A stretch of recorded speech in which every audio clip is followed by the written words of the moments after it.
Na sisi tunaona taarifa hizo mitandaoni, hatujajua ukweli wake hasa ni upi, lakini ni mwendelezo wa tetesi kwenye kipindi cha dirisha dogo la usajili, na of course na sisi tutakwenda kufanya maboresho kidogo kwenye timu yetu ili tuende tukatoe upinzani huko ambako tunaelekea.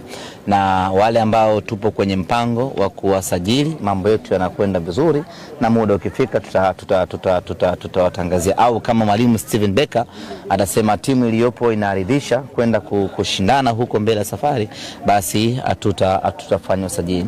Lazima ieleweke kwamba dirisha dogo la usajili ama usajili kwenye kipindi hiki cha Januari, kama umejitosheleza, huna sababu ya kufanya usajili. Lakini kama unaona timu yako ina mapungufu hapa na pale, basi unalazimika kufanya usajili. Kwa hiyo majina mengi yanatajwa, ikiwemo hilo ambalo umelitaja. Mimi siwezi kulizungumzia into details kwa sababu ni mchezaji wa watu, lakini muda ukifika wachezaji ambao tunakusudia kuwasajili tutawatangazia. Hilo wana Simba wala wasiwe na pressure nalo. Ni maboresho kidogo tu ambayo yatafanyika, kwa sababu ukweli usiopingika ni kwamba sisi tuna timu bora kweli kweli, tuna timu nzuri kweli kweli.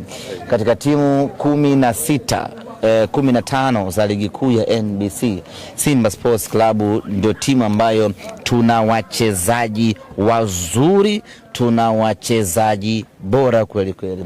Tunaweza tukahukumiwa na aina ya matokeo ambayo tumeyapata hasa kwenye ligi ya mabingwa Afrika, lakini haiondoi ukweli ya kwamba unapozungumzia mchezaji mmoja mmoja, sisi tuna wachezaji wengi wazuri, na ndio maana hausikii taarifa za wachezaji wetu kutolewa kwa mkopo.